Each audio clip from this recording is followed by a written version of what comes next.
Dear students, पिछले video में हमने देखा था कि आखिर क्या रीजंस थे कि हम टेंसेस आज तक नहीं सीख पाए। क्या आपको याद है वो रीजंस? चलिए मैं रिवाइज कर देता हूं। सबसे पहला रीजन था स्ट्रक्चर के कारण हमने टेंसेस नहीं सीखे। दूसरा कारण था ट्रांसलेशन, वेरी गुड, वो ता ती चुका से हमें अब निजात मिल जाएगी, छुटकारा मिल जाएगा। तीसरा रीजन था टेंसेस के नेम, है ना, वो काफी सारे नेम थे, present perfect, future simple, past indefinite, वो सब हमने रटे थे, अब वो भी हमें नहीं रटने पड़ेंगे। और फोर्थ था ड्यूरेशन ऑफ लर्निंग, सीखने की वो समय अवधि। हमने टेंसेस पहले बहुत लंबे समय में सीखे थे, अब हम बहुत short time span of time में बहुत लॉजिकली सीखने की कोशिश करेंगे। तो ये तो था रीजन कि हम आखिर क्यों नहीं सीख पाए। अब यहां से हम शुरू करते हैं टेंसेस। क्या आप तैयार हैं टेंस सीखने के लिए? चलिए अब हम शुरू करते हैं टेंस। अब तो घबराहट नहीं हो रही आपको टेंस का नाम सुनकर? चलिए हम लॉजिकली सीखेंगे, बिल्कुल अब घबराइए बिल्कुल मत, लॉजिकली सीखेंगे, बहुत कम समय में सीखेंगे, और इस बार वो स्ट्रक्चर ताती चुका कुछ भी बीच में नहीं आएगा। शुरू करते हैं टेंस। पर क्या टेंस सीखने के पहले हमें कुछ और भी सीखना पड़ेगा? गेस करो क्या सीखना पड़ेगा हमें टेंसेस सीखने के पहले? आज तक तो आपने सीधे टेंस सीखे होंगे। टेंस सीखने के पहले हमें सीखना होगा प्री टेंस। अब आप क्या समझते हैं ये प्री मीन्स क्या होता है? क्या आप जानते हैं what is the meaning of pre? Pre का क्या मीनिंग है?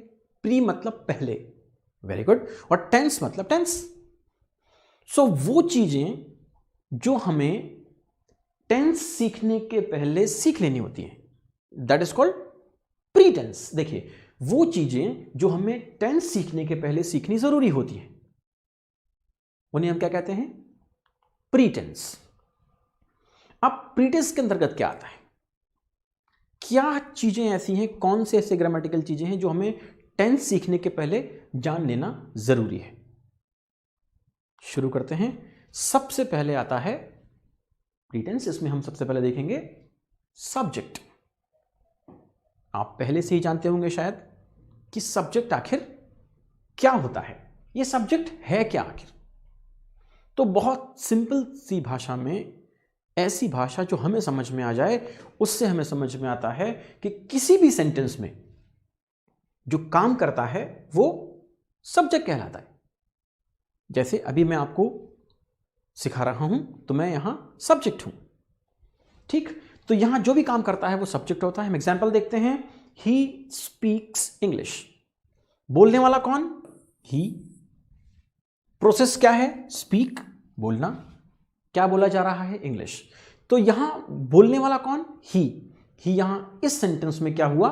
सब्जेक्ट। वेरी सिंपल, बहुत आसानी से सीख गए आप। सब्जेक्ट मीन्स वो जो उस सेंटेंस में किसी काम को करता है। अगला कंसेप्ट हमारा यहां पर आएगा, सेंटेंस आएगा आई प्ले फुटबॉल।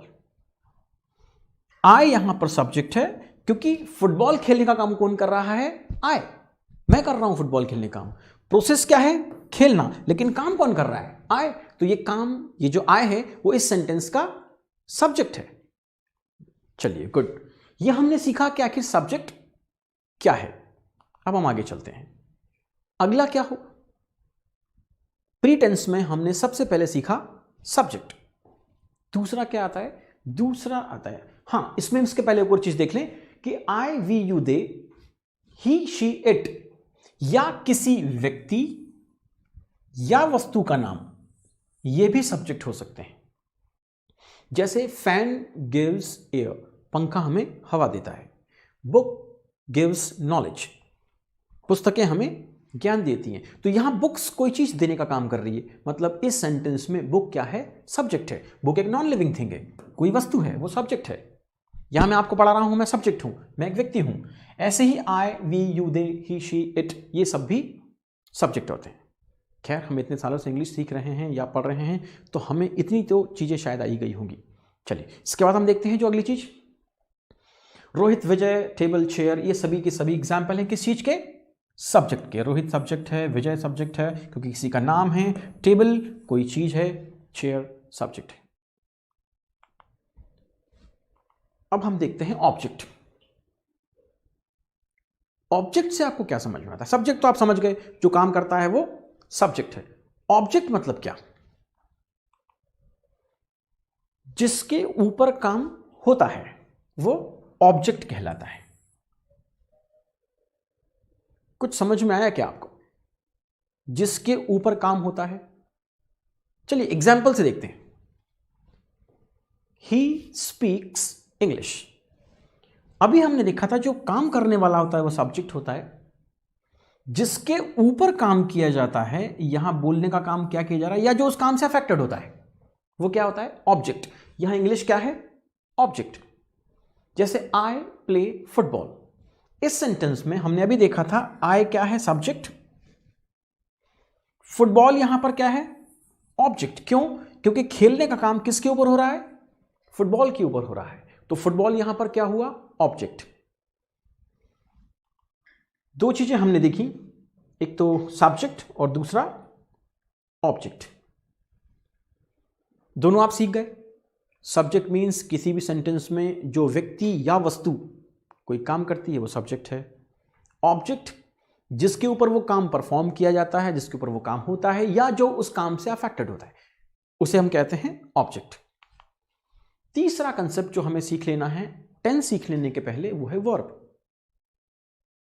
जी हां, बिल्कुल सही समझा आपने, क्रियाएं, वर्ब। जो काम होता है, जो एक्शन है, वो वर्ब कहलाती है। देखिए जो काम करता है वो सब्जेक्ट है, जिसके ऊपर काम होता है वो ऑब्जेक्ट है, और जो एक्शन होती है, जो वर्ब है, वो हम कहते हैं उसको वर्ब। वो जो एक्शन जो है उसको कहा जाता है वर्ब। एग्जाम्पल से देखते हैं। फिर वही सेंटेंस हम लेते हैं, ही स्पीक्स इंग्लिश। यहां ही सब्जेक्ट है क्योंकि वो कोई काम कर रहा है, इंग्लिश यहां पर ऑब्जेक्ट है क्योंकि इसके ऊपर काम किया जा रहा है या इस काम से अफेक्ट हो रहा है। अब प्रोसेस क्या है? काम क्या हो रहा है? एक्शन क्या है? स्पीक, बोलना यहां पर वर्ब है। अगला सेंटेंस, आई प्ले फुटबॉल, हमने पहले देखा था आई सब्जेक्ट है, फुटबॉल ऑब्जेक्ट है, और ये प्ले, अब ये है एक्शन, ये है वर्ब। सो जो काम होता है, जो एक्शन है, वो होती है वर्ब। आगे हम देखते हैं, यहां से हमने 3 कंसेप्ट देख लिए। देखिए सबसे पहले हमने देखा सब्जेक्ट, फिर देखा ऑब्जेक्ट, और अब हम बात कर रहे थे अभी वर्ब की।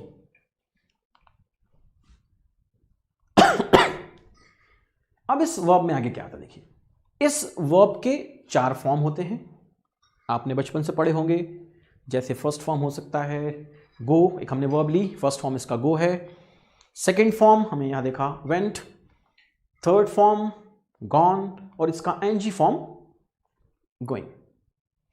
किसी भी वर्ब के, देखिए इंग्लिश में बहुत सारी वर्ब्स होती हैं, इनके अपने फॉर्म्स होते हैं, हर वर्ब के फॉर्म होते हैं। जैसे यहां हम गो के फॉर्म की बात कर रहे हैं, फर्स्ट फॉर्म है go, second form went, third form gone, and fourth form going. इन फॉर्म्स के क्या फंक्शन है, ये फॉर्म्स 4 क्यों होते हैं, यहां ये कहां और किस तरह से काम करते हैं, ये हम अभी आगे आने वाली वीडियोस में देखेंगे। यहां से हम आगे चलते हैं।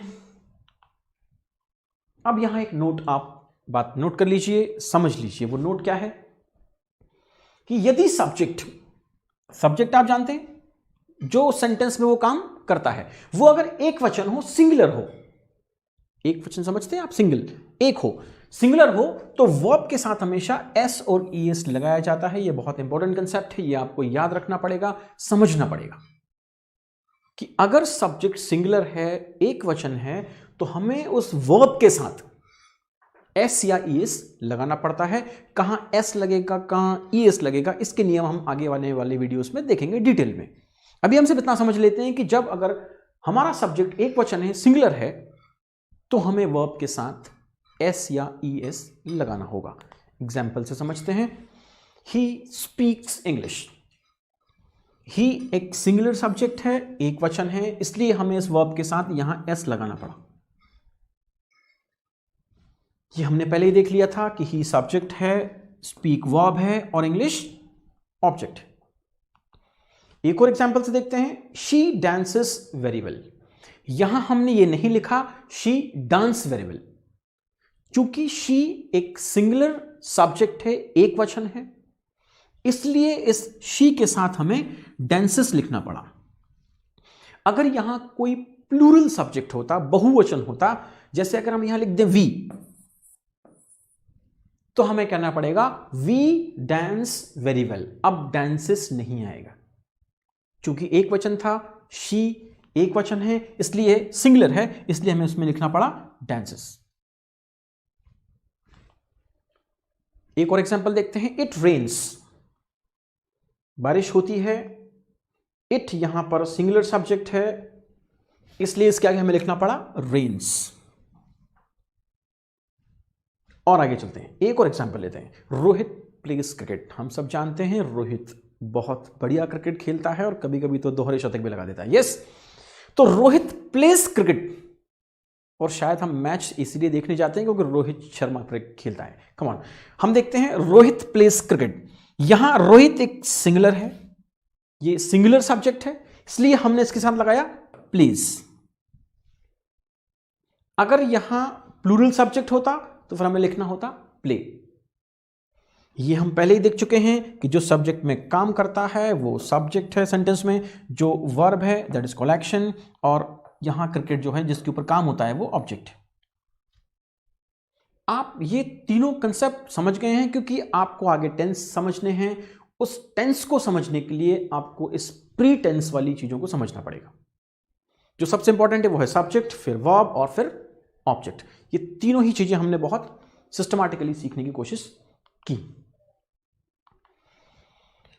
यहां तक हमने सीख लिया कि प्री टेंस के अंतर्गत हमें क्या सीखना पड़ेगा। सब्जेक्ट्स देखने पड़ेंगे, ऑब्जेक्ट्स समझना पड़ेगा, और वर्ब के फॉर्म्स भी समझने पड़ेंगे।